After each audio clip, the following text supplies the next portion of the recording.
자, 오늘은 곧 다가올 그날이라고 하는 주제로 말씀을 나누겠습니다.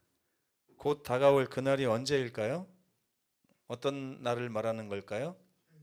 네, 재림의 날을 말하는 거겠죠. 이사야 25장 9절에 있는 말씀 같이 읽어보겠습니다.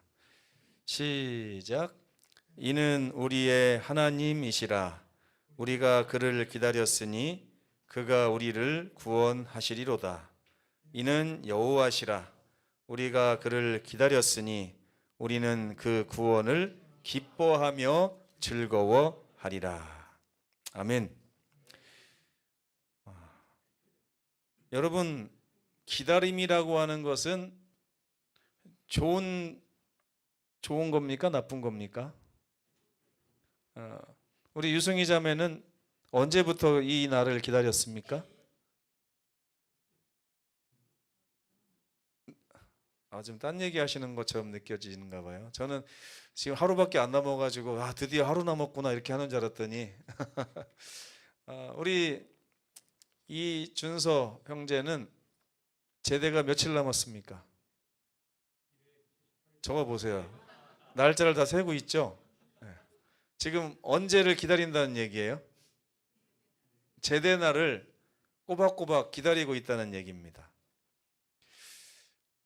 직장에 다니시는 분이 명예퇴직 날을 기다리는 사람이 있을까요? 며칠 남았구나 이러면서?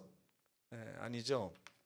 기다림은 언제나 좋은 그 날을 생각하면서 고대하는 것입니다. 우리 강민규, 유승희 이 두 이제 예비 부부가 아마 한 300일 전부터 혹은 200일 전에 상견례했을 때부터 이 날을 이제 준비했을 겁니다. 저도 결혼이라는 걸 해봤는데 별로 이렇게 두 번 하고 싶은 생각은 없습니다. 워낙 그 준비하는 과정이 신경 쓸 것도 많고 또 잘 한다고 해도 양가의 문화가 또 다르고 하다 보니까 욕 안 먹으면 다행입니다. 어쨌든 그날은 빨리 지나가는 게 좋다는 생각도 듭니다. 근데 여기 보면 이사야서에 우리가 정말 알아야 할 말씀이 써 있는 거예요. 어떻게 써 있냐면 이는 우리의 하나님이시라 이렇게 말을 하고 있거든요. 하나님인 것을 몰라서 이렇게 말하는 게 아닙니다. 우와 이렇게 감탄하면서 지금 오시는 그 하나님을 보면서 저분이 바로 우리 하나님입니다. 우리가 저분을 기다려왔습니다. 그분이 우리를 구원하실 것이기 때문입니다. 저분이 여호와십니다. 우리가 저분을 기다려왔습니다. 우리는 저분을 통해서 오는 구원을 기뻐하며 즐거워할 것입니다. 이런 마음가짐을 이 재림의 날에 초점을 맞춰서 기록해 놓은 글입니다. 여러분은 재림을 기다리십니까? 아니면 재림이 부담스러우십니까? 여러분들은 잘 모르겠지만 저희 아이들은 적어도 기다리기보다는 부담스러워 하더라고요. 예수님이 곧 오실 거야 그러면 결혼도 못 해봤는데 결혼은 꼭 하고 싶다 벌써 이래요 애들이. 여러분들은 예수님 오시기 전에 뭔가를 더 하고 싶으십니까? 우리 윤식 집사가 지금 표정이 보니까 나도 그런데 이런 표정입니다. 예수님의 재림을 기다린다고 하는데 많은 분들이 예수님의 재림을 기다리기보다는 그 예수님의 재림 전에 뭔가를 더 못할까 봐 이렇게 좀 걱정하는 분들도 있는 것 같습니다. 근데 여기 보면요, 예수님을 기다릴 때 많은 사람들이 가져야 될 생각 중에 하나가 뭐냐면 기뻐하고 즐거워하는 거예요. 이제 200 며칠만 있으면 내가 제대할 텐데 이 군복을 벗고 싸제 옷을 입고 나가면 얼마나 좋을까. 저는 792일부터 뺐었습니다. 군대 갔을 때 792일부터 하나하나 빼가지고요 진짜 하루도 안 빼고 하나씩 뺐어요. 근데 나중에 제대 날이 되니까요 갑자기 한 100일 때부터는 안 세게 되더라고요. 왜 안 세게 됐냐면 제 성격인 것 같아요. 군대가 체질에 맞는 거예요, 갑자기. 네. 한 상병 지나서부터는요, 나가기가 싫은 거예요. 그래서 나중에는 말년 휴가 같은 거 휴가를 안 쓰고 그냥 고이고이 간직했다가 그냥 한 30 며칠 안 쓴 거 그냥 놔두고 제대를 했습니다. 네. 나중에는 792일부터 뺄 때는 그렇게 안 빠지던 것이요, 100일 남았는데 하루하루가 왜 이렇게 빠른지, 이제 금방 나가야 되는구나, 나 제대하면 뭐하지, 이렇게 하면서 군대에서 나가기가 싫더라고요. 근데 요즘에 우리 성도들의 모습을 보니까 이 세상에서 나가기가 싫은 것 같아요. 어느 순간에 세상에 적응을 하고 이 세상의 체질이 맞아서 이 세상에서 더 살고 싶은데, 남들만큼 더 누리고 싶은데, 더 행복하게 살고 싶고 더 많은 것을 소유하고 싶은데 라고 하는 그런 생각 때문에 이제 제대하기를 싫어하는 것 같아요. 그래서 어느 날 저희 부대 행정부국관님이 오셔가지고 어느 날 제가 한번 들킨 적이 있어요. 일병 때 노트에다가 뭐 이렇게 빼고 있으니까 부국관님이 야, 너 뭐하냐 그러더라고요. 그래서 제가 아닙니다 했더니 날짜 빼냐 그러더라고요. 그래서 제가 날짜 빼고 있습니다 했더니 야야, 잊어버려, 한참 남았어, 언제 제대하려고 지금 그걸 빼고 있냐 그러더라고요. 그래서 제가 그래도 저는 빼겠습니다 하고서 날마다 빼고 있는데, 이제 한 100일 정도 남으니까 보호관님이 오시더니 야, 너 이제 100일만 있으면 군대 제대하네, 좋겠다 막 이렇게 하는데 하나도 안 좋더라고요. 군대에서 정들은 우리 사병들하고도 헤어져야 되고 또 간부들하고도 헤어져야 되고 대대장님 뭐 작전과장님 다 헤어져야 되고 중대장님 헤어져야 되고 보호관님 헤어져야 되고 뭐 이런 게 별로 좋지 않았어요. 그래서 고민을 하고 있는데 대대장님이 오시더니 야, 너 말뚝 한번 안 박아볼래? 이러더라고요.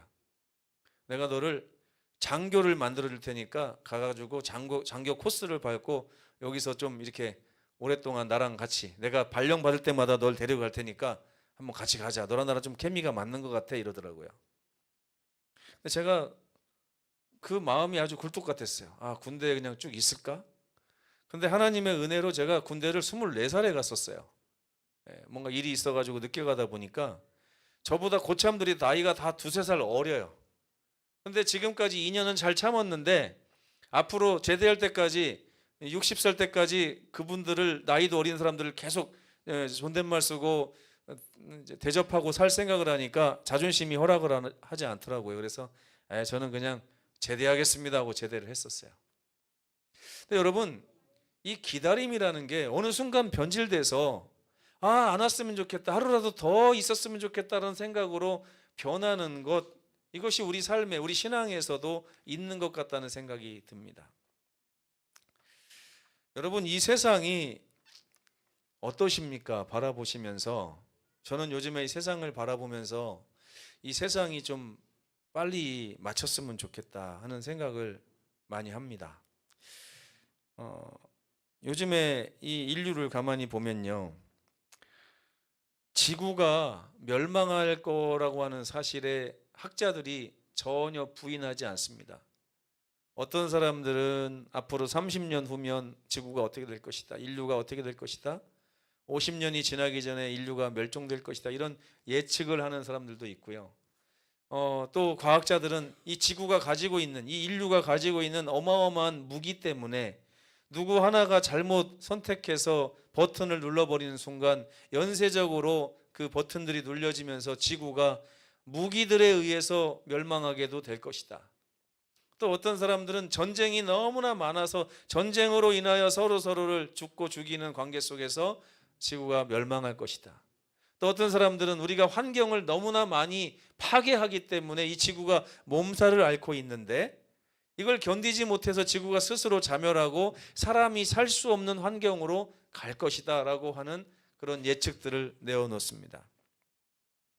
또한 어떤 분들은 우리 대한민국은 앞으로 인구가 없어서 망할 것이다, 이런 분들도 있습니다. 전 세계에서 여자 한 분이 아이를 낳는 숫자가 제일 적은 게 우리나라라 이렇게 말을 하더라고요. 0.7명이라고 합니다. 0.7명. 마치 사람들의 실수로 인해서 이 인류가 멸망할 것 같아요. 근데 여러분, 그 멸망의 날을 여러분들은 기다리십니까? 아니면 두려워하십니까? 지구에 있는 많은 사람들이 이 지구가 앞으로 겪을 일로 인하여 두려워한다고 성경도 얘기하고 있습니다. 근데 이 멸망은 결코 사람의 손으로 인해서 일어나지 않게 될 것입니다. 성경에 보면 하나님께서 당신의 시간표에 따라 마치실 것입니다. 여러분, 이것을 믿으십니까? 네, 이건 굉장히 중요해요. 사람의 실수 때문에 세상이 망할 수도 있다라고 하는 믿음이 아니라 하나님께서 당신의 손으로 이 세상을 끝내실 것이다라고 하는 믿음을 우리 신앙인들은 가지셔야 됩니다. 성경의 시간표를 4단어로 낱말로 제가 요약해 왔습니다. 첫째, 창세기 1장의 창조, 그리고 마태복음의 초림, 그리고 요한계시록의 20장까지 보면 재림에 관한 이야기가 나오고, 또 22장에 가면 21장 가면 삼림, 세 번째 예수께서 오시는 그런 이야기가 기록되어 있습니다. 창조와 초림과 재림과 삼림이라고 하는 하나님의 시간표에 따라서 이 세상이 맞춰지고 재창조될 것이라고 성경은 이야기를 하고 있습니다. 누가복음 21장에 예수께서 이렇게 말씀하십니다. 사람들이 세상에 임할 일을 생각하고 무서워함으로 기절하는 때가 올 것이다. 이거는 재림을 얘기하는 게 아니고요, 자기들이 저질러 놓은 일 때문에 세상이 앞으로 맞닥뜨리게 될 그런 엄청난 위기에 대해서 미리 내다본 사람들이 그 세상에 임할 일을 생각하고 무서워함으로 기절하는 일까지 있을 것이다, 그렇게 예언을 해놨습니다. 여러분 어떠세요? 이 세상이 앞으로 몇 년 정도 갈 것 같습니까? 어느 정도 갈 것 같아요? 근데 계시록 11장에 보면 이런 말씀이 있습니다. 이방들이 분노함에 주의 진노가 임하여. 이방들도 분노한대요. 근데 주의 진노가 어떻게 임하냐면 땅을 망하게 하는 자들을, 여기 어떤 자들이 있다고 나옵니까 지금? 이 땅을 망하게 하는 자들이 있대요. 이 마지막 시대에는 하나님께서 개입하지 않으셔도 땅을 망하게 하는 자들이 존재할 것인데, 전쟁이나 기근 이런 것들, 또 기후변화 다 사람 때문에 일어나고 사람의 욕심 때문에 일어나는 것입니다. 우리들의 잘못된 선택과 이기심과 이런 것들의 총합이 결국에는 지구의 생태계를 파괴하고 지구의 미래를 암울하게 만들면서 결국에는 땅을 망하게 하는 지경까지 와 있는 것입니다. 근데 이 속도가요 굉장히 빠릅니다. 과학의 발달과 아주 발맞춰서 불과 150년 전만 해도요, 이 세상은 지금으로 따지면 굉장히 미개한 세상이었습니다. 자동차가 있었어요, 없었어요? 비행기가 있었습니까, 없었습니까? 전기는 있었어요, 없었어요? 당장 우리의 삶에 너무나 유익하게 우리가 사용하는 이런 모든 것들이 불과 150년 전만 해도 아예 세상에 존재하지 않았어요. 스마트폰이 어디 있고 전기가 어디 있었습니까? 저가 어렸을 때 불과 30년, 40년 전만 해도 저희 외갓집에 전화가 오면 우리 집으로 오는 것이 아니라 우리 옆집으로 왔습니다. 옆집에 아주머니가 우리 집에 와서 신영이 엄마 전화 왔어요. 그러면 가보면 전화 수화기 아직도 그냥 그대로 있어요. 그럼 가서 이제 전화를 받고, 또 다이얼도 없어가지고 우리 이렇게 돌렸습니다. 군대처럼 돌려가지고 교환이 예 그러면은 뭐 몇 번 바꿔달라고. 근데 제가 기억하기로는 저희 동네에서 우리 교회가 번호가 183번이었어요. 그러니까 동네에서 183번째로 전화를 놓은 곳이 바로 우리 교회였어요.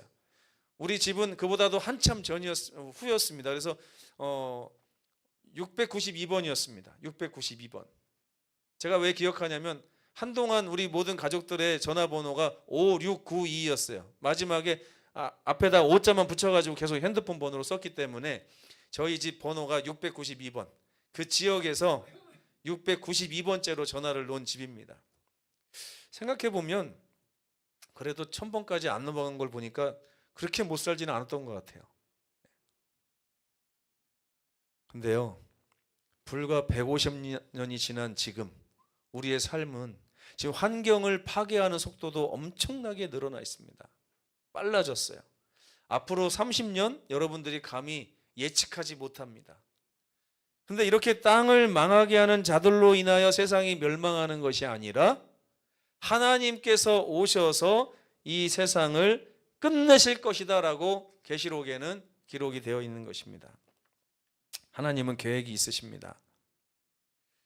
일찍이 한 계획을 세우셨는데 그것은 바로 당신의 아들 독생자 예수 그리스도를 십자가를 짓고 승천하셨는데도 불구하고 다시 이 세상에 보내심으로 이 세상을 끝내시고 새롭게 하시려고 하는 계획을 세우신 것입니다.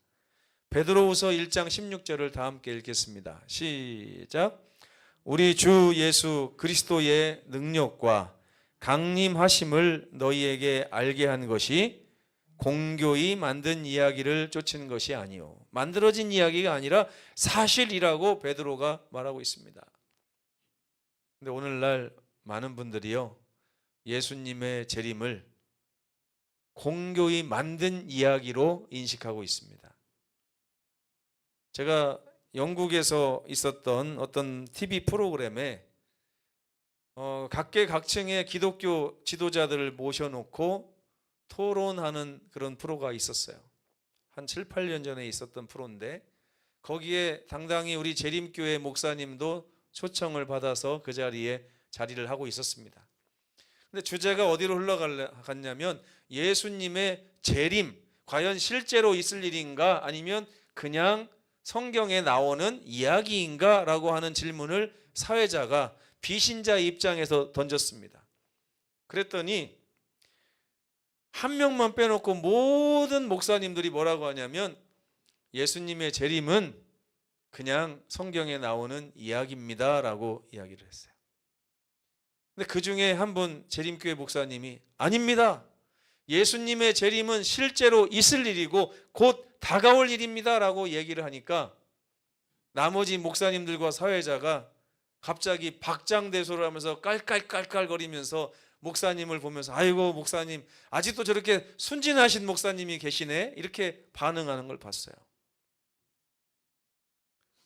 그러면서 사회자에게 어떤 목사님이 설명을 합니다.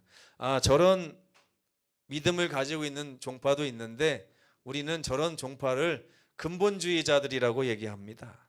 성경을 그냥 현실에 맞게 우리의 발달된 지혜로 고등 비평으로 이해하지 않고 그냥 있는 그대로 그냥 받아들이는, 아무런 거름막이 없는 그런 여과장치 없이 믿는 저런 사람들을 우리는 근본주의자라고 합니다. 저런 근본주의자들은 2000년 전에도 있었습니다. 그들은 그때도 예수님이 금방 온다고 얘기했고요, 1000년 전에도 금방 올 거라고 얘기했습니다. 근데 예수님이 어디 왔습니까? 오지 않았지 않습니까? 이거는 이제 우리는 고등비평을 하다 보니까 알게 됐습니다. 예수님은 재림하시지 않습니다. 이렇게 얘기하는 거예요. 얼마나 슬펐는지 몰라요. 그때 재림교회 목사님 혼자 고군분투하던 모습, 그분이 마침 또 흑인이셨는데 그 모습이 지금도 보입니다. 그러나 여러분, 성경을 따르는 여러분이라면 우리는 세상이 아무리 예수님의 재림을 부정한다 해도 그 목사님과 같은 믿음을 가지셔야 됩니다. 예수께서 십자가의 사역을 마치시고 승천하실 때 천사가 감람산에 나타나서 이렇게 말했습니다. 너희 가운데 하늘로 올리우신 이 예수는 하늘로 가심을 본 그대로 다시 오실 것이다. 아멘. 네, 몇 년 전만 해도, 한 10몇 년 전만 해도 이 말씀을 믿지 않는 사람들이 거의 없었어요. 근데 요즘 시대는요, 이 말씀 자체를 믿지 않는 신앙인들도 너무나 많습니다. 믿지 않는 게 두 종류가 있는 거 아시죠, 여러분? 진짜로 안 믿는 분이 있고요, 믿는다고 하면서 안 믿는 것처럼 사는 분이 있습니다. 입으로는 예수님 재림하십니다라고 얘기하면서 실제로 삶을 들여다보면 예수님을 전혀 기다리지 않는 거예요. 마치 제가 어느 순간 제대일을 기다리다 말고 100일, 90일 이렇게 가까이 올 때마다 아이고 예수님 안 왔으면 좋겠는데, 제대 날이 안 왔으면 좋겠는데, 그날이 좀 내가 죽고 나서 오면 좋겠는데, 아니면 죽기 직전에 오면 좋겠는데, 이렇게 생각하며 사는 것입니다. 그래서 그들은 꿈을 꾸죠. 나는 장가 가야 하고, 나는 집도 사야 되고, 나는 소도 사야 되고, 밭도 사서 나가봐야 되고 하는 그 말씀이 마태복음에 나오지 않습니까?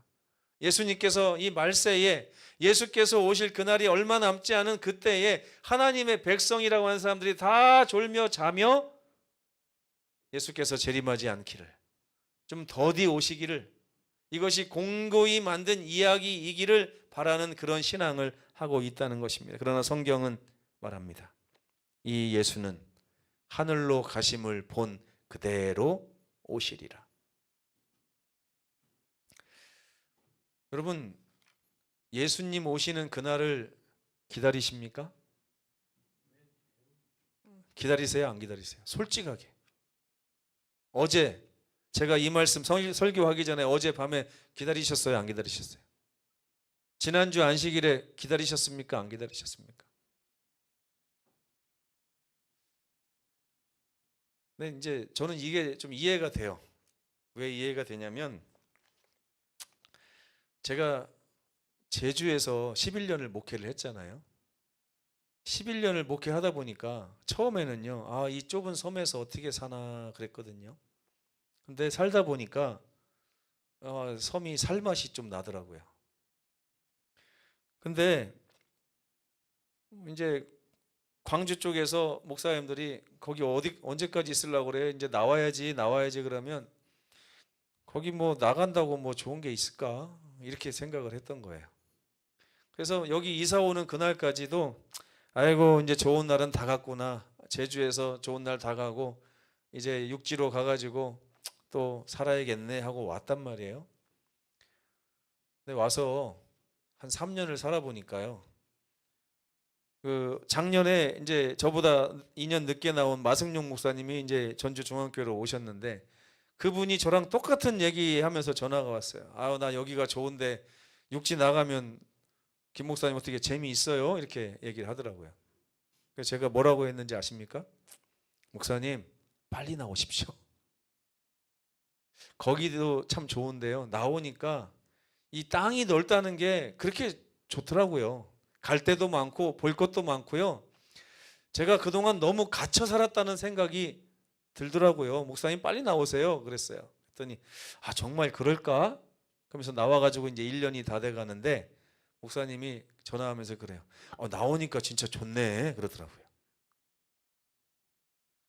여러분, 우리가 예수님이 오시고 난 다음에 내 삶이 어떻게 변할지를 알면요, 기다리게 돼 있어요. 근데 우리가 그거를 잘 생각하지 않고 잘 모르고 단지 내 눈앞에 펼쳐진 이 삶이 지금도 만족스럽고 조금만 더 하면 될 것 같고 막 이런 생각 속에 사로잡혀 있다 보니까 예수님이 금방 오신다고 하니까 걱정이 앞서는 거예요. 내 자식들은 어떻게 할까? 내 집은 어떻게 할까? 내가 이루고자 하는 꿈은 어떨까? 막 이런 생각을 통해서 이 세상에 발목이 붙들려 있는 것입니다. 마치 내일 있을 결혼식이 내 인생의 전부인 것처럼, 마치 이번에 있을 이 수학 능력 시험이 내 인생의 전부인 것처럼, 기말고사가 내 인생의 전부인 것처럼, 이번에 있을 승진 시험이 내 인생의 전부인 것처럼, 매달 월급날이 내 인생의 전부인 것처럼 우리의 시선이 거기에 틀어박혀 있는 것입니다. 이번에 병원에 가서 수술해서 나을 생각, 내가 건강해지면 어떤 삶이 나를 기다리고 있을까라고 하는 그런 생각들이 나의 삶을 집어삼키고 있는 것입니다. 그러나 여러분, 성경을 보십시오. 성경에서 여러분에게 약속하신 그 새 하늘과 새 땅을 바라보시게 되면, 지금 우리의 이 삶이 내가 앞으로 영위해야 될 그런 삶이 아니라 빨리 마치고 싶다라고 하는 생각이 들 그런 삶으로 될 것입니다. 제가 100일, 90일, 80일 빼고 빼면서 결국에는 원치 않는 그날이 저에게 도적같이 임하게 되었습니다. 어느 날 이렇게 자고 있는데요, 갑자기 후임병 하나가 오더니 김 병장님, 내일 제대 아닙니까? 그러는 거예요. 깜짝 놀랐어요. 나 내일 나가야 되냐? 아니 제대 날도 모르고 살아요? 아 몰라, 한 50일까지는 알았던 것 같은데 그동안 너무 잊고 살았다. 갑자기 내일 나가라고 하는데요, 앞이 까마득하더라고요. 근데 막상 나오니까요, 아 그때 말뚝 안 받고 나오길 잘했다, 이 생각을 지금도 하고 있습니다. 여러분, 우리가 하늘에 가면 왜 그때 그렇게 살았지 하는 생각을 하게 될 것입니다. 왜냐하면 성경에는 예수께서 재림하실 때 이런 일이 우리에게 있을 것이라고 그랬어요. 첫째, 모든 질병을 낫게 해주실 것이다. 여러분, 우리 김윤식 집사 정도의 나이가 되면 아직 모를 겁니다. 살만하죠. 몸이 인생에서 최고 건강할 때 아닙니까? 저도 그렇게 살았었어요. 뭐 저하고 집사님하고 뭐 20살도 차이가 안 나긴 하지만 그 세월을 저는 나중에 살고 나면 인생에 대한 가치관이 좀 바뀔 거라고 생각해요. 한 40쯤에서부터 몸이 내 말대로 순종을 안 하면서 삐걱삐걱 되기 시작하더라고요. 허리도 아프고. 예전에는요, 밤을 한 이틀씩 새도 피곤한 줄 모르고 살았거든요. 근데 요즘에 밤을 어쩌다 한번 새고 나면 이틀 동안 해롱해롱 돼서 회복이 안 됩니다. 그리고 갑자기 노안이 오기 시작하는데 얼마나 피곤한지 몰라요. 아침에 일어나면요, 1시간 동안 눈앞에 그냥 안개가 껴가지고 잘 없어지질 않아요. 그러다가 세수를 몇 번 하고 이렇게 해야 눈이 좀 맑아지고, 저녁 때 되면 또 좀 심해지고 막 이러는데요. 야, 이제 나에게 좋은 날들은 다 갔나 보다, 이런 생각이 듭니다. 축구를 해도 예전에는 날아다닌다 소리를 많이 들었는데 요즘에는 축구하면요, 골핏하면 다칠 것 같아요. 그래서 얼마나 젊은 애들이 막 달려오잖아요. 그러면 이걸 어떻게 피해야 되겠다는 생각밖에 안 들고, 피해가지고 골을 넣겠다는 생각이 드는 게 아니라 부딪히지 말아야겠다는 생각이 들더라고요. 저도 그런데 저보다 연세가 많으신 분은 또 어떻겠습니까? 인생은 결코 아름답지 않습니다. 이제는 하루하루 그날이 다가오는 게 싫어요. 우리 아이들은 얼마 전에 이런 얘기 하더라고요. 빨리 어른이 됐으면 좋겠어요. 얼마나 기대가 됩니까? 어른이라는 이 어른의 삶이 얼마나 기대가 돼요. 그렇죠? 근데 막상 어른이 돼 보니까 어떤 생각이 드냐면 앞으로 나에게 올 날들이 빨리 안 왔으면 좋겠어요. 좀 천천히 왔으면 좋겠어요. 지금도 아파 죽겠는데 나중에 더 아프면 어떻게 살까? 지금도 기억력이 흐릿흐릿해졌는데 앞으로 더 머리가 나빠지면 어떻게 할까? 이런 걱정들이 오는 것입니다. 이렇게 걱정하는데 병원에 가보면요, 정말 화가 납니다. 의사들이요, 얼마나 성의가 없는지 몰라요. 정말 아파가지고 제가 자세히 설명합니다. 허리가 이렇게 아프고 이렇게 아프고 등은 이렇게 아프고 막 설명하면요, 의사가 가만히 듣고 있다가 약 줘드리겠습니다. 오일 드세요. 물리치료 받으세요. 이렇게 아프다고 해도 처방은 똑같아요. 저렇게 아프다고 해도 처방은 똑같아요. 그러다 또 뭐라고 하냐면 그럴 때가 됐습니다, 또 이래요. 그럴 때가 됐습니다. 이제는 아껴서 쓰셔야 됩니다.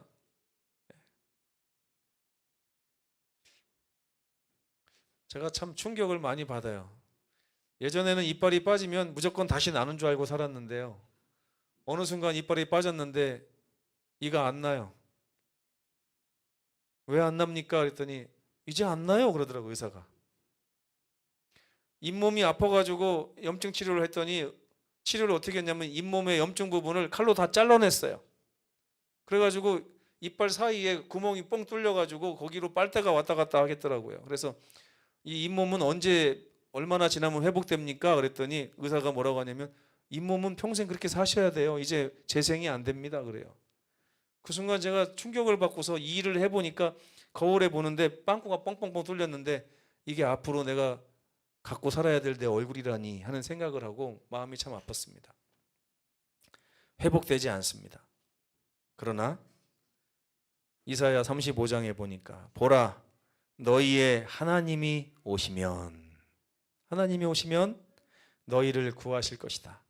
그때 소경의 눈이 밝을 것이며 다리 저는 자는 사슴같이 뛸 것이며 벙어리의 혀는 노래할 것이다. 아멘. 우리 김석 성도님 볼 때마다 제가 참 안타깝습니다. 저분이 비교적 젊잖아요. 다른 분들에 비하면. 근데 온몸이 그냥 종합병동입니다. 약을 드시는 걸 보면 마음이 너무 아파요. 하루에 한 끼에 약을 한 20알씩 드시는 걸 제가 봤어요. 그러면서 꼴빛하면 저한테 와서 목사님 어디가 아파서 병원 갔다 왔다고 하는데 제가 마음은 정말 뭐 저한테 능력이 있으면 좋겠어요. 버튼 한번 누르면 회복되기를 원합니다. 근데 능력이 없어요. 하나님께서 회복시키시지 않으면 우리는 방법이 없는 것입니다. 지난주 안식일에는 우리 정용 목사님이 여기 상처를 입고 오셨어요. 넘어지셨대요. 저분이 넘어지실 분이 아니거든요. 근데 세월이 지나니까 저분이 넘어지시는 겁니다. 너무나 마음이 아픕니다. 근데 우리 주님이 오시면 질병 없는, 아픔 없는, 고통 없는 삶을 우리에게 주시겠다고 하니 여러분 그날을 기다리셔야 돼요? 안 기다리셔야 돼요? 예. 근데 많은 분들이 안 기다리시더라고요. 말은 그렇게 하면서. 두 번째, 보라 내가 너희에게 비밀을 말하노니 죽은 자들이 썩지 아니할 것으로 다시 살 뿐만 아니라 우리는 전혀 죽지 않을 몸으로 변화할 것이다. 하나님이 오시면 죽음을 완전히 회복해 주시겠다. 해결해 주시겠다고 말씀하고 있습니다. 여러분이 안 믿으실 것 같지만 이 말씀은 진실이고 진리입니다. 성경이 그렇게 말하고 있습니다. 그리고 조금 있으면 그 날이 오면 그분이 괜히 오시는 게 아니에요.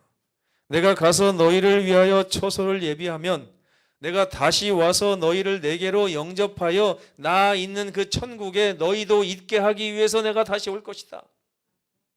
그날이 바로 재림의 날입니다. 이 세상에서 고통당하는 삶을 끝내고 하늘에 가서 영원한 영생을 누리는 그날을 시작하는 그 예수님의 재림, 우리가 기다려야 되지 않겠습니까?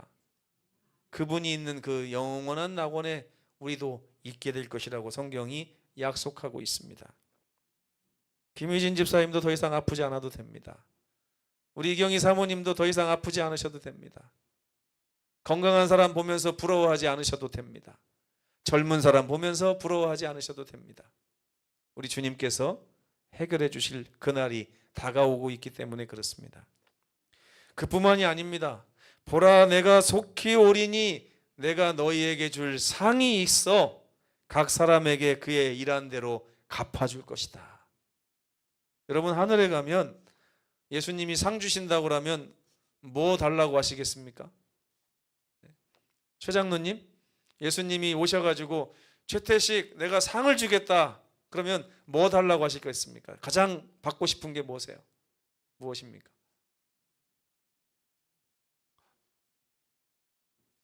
어떤 아픈 분들은 아프지 않게 해달라고 했을 것 같고요. 다리가 한쪽 잘리신 분은 잘린 다리 하나 더 있었으면 좋겠다. 평생 집이 없어 고난당한 분들은 하나님 번듯한 집 한 채 주십시오. 돈이 없어 고난당한 분들 하나님 금덩이 좀 몇 개 주십시오. 외로웠던 분들은 하나님 저 친구가 필요합니다. 이렇게 얘기하겠죠.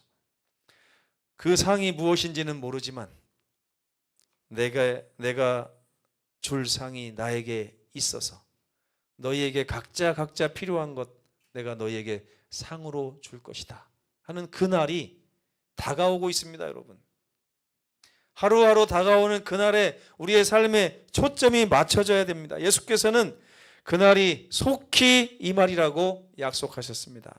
그날은 실제로 매일매일 가까워지고 있습니다. 히브리서 10장 37절에 잠깐 후면 오실 이가 오시리니 지체하지 아니하시리라.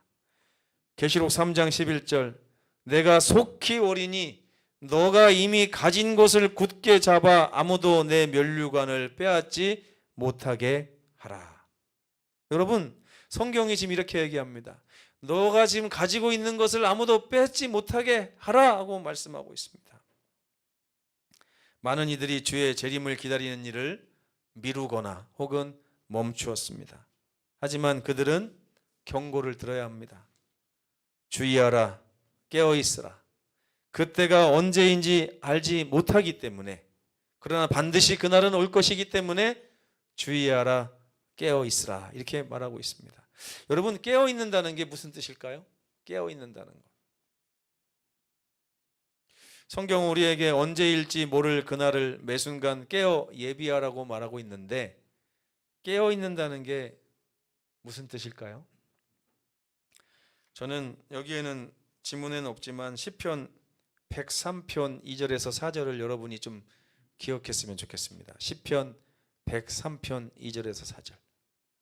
주의 은택을 잊지 말지어다. 이게 깨어있는 것입니다. 은택이라는 것은 하나님께서 이미 우리에게 주신 선물을 얘기합니다. 하나님께서 이미 우리에게 베풀어 주신 그 은혜로운 선물을 내가 가지고 있다는 사실을 잊지 말지어다. 아멘. 이걸 가지고 있어야만 내가 이 세상에 정신을 빼앗기지 않을 수 있습니다. 아, 나 하늘나라 백성이구나. 나는 하나님의 자녀구나. 곧 오실 예수님을 내가 보기만 하면 나는 공중에서 주를 영접해서 저 영원한 낙원으로 이사갈 하늘의 시민권을 가진 사람이구나 하는 것을 잊지 말지어다라고 다윗이 얘기하고 있습니다. 여러분, 주의 은택을 잊지 않는 그런 우리 백성들 되시길 바랍니다. 믿음이라는 것은요, 뭔가를 자꾸만 더 쌓아가는 게 아닙니다. 믿음은 주의 은택을 매일매일 잊지 않는 것이 믿음입니다. 내가 더 뭔가를 가질 수 있다고 막 달려가는 게 아니라 내가 이미 가진 것을 잃어버리지 않도록, 잊어버리지 않도록, 빼앗기지 않도록 간직하는 것을 믿음이라고 하는 것입니다. 우리는 같은 선물을 가진 주의 백성들 아닙니까? 그래서 예비하고 있으라. 이것을 언젠가 정말 내 것으로 삼을 그날, 하나님이 주실 그 선물이 오는 그날을 예비하고 깨어서 기다리는 그러한 백성들이 되라고 성경은 이야기하고 있습니다. 생각지 않은 때에 내가 너희를 데리러 갈 것이다. 그날은 기다리는 자들에게 기쁨이 될 것입니다. 여러분, 우리 준서 형제는 아직도 세상의 그 맛을 잊지 못해서 제된 날을 기다리는 것 같습니다. 그날이 빨리 오기를 바랍니다. 근데 여러분, 여러분이 차고 있는 시계와 준서 씨가 차고 있는 시계는 약간 다르게 갑니다. 정말 더디고 더디게 가는 게 군대 시계거든요. 그러나 만약에 준서 씨가 그 제대하는 날을 기다리다 보면 그날은 생각하면 생각할수록 기쁨이 될 것입니다. 언젠가는 내가 이 군대를 나갈 거야.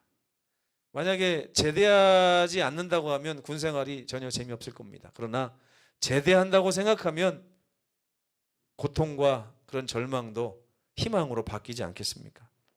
저는 다시 한번 이사야 25장 9절을 읽고 싶습니다. 함께 읽겠습니다. 시작. 우리가 그를 기다렸으니 우리는 그 구원을 기뻐하며 즐거워하리라. 질병이 없대요. 사망이 없답니다. 늙지도 않고 건강한 모습으로 우리 예수님과 함께 영원한 삶을 누릴 그날이 다가오고 있습니다. 예비하여 곧 다가올 그날을 맞이하는 저와 여러분 되시기를 간절히 바라면서 오늘 말씀을 마치겠습니다.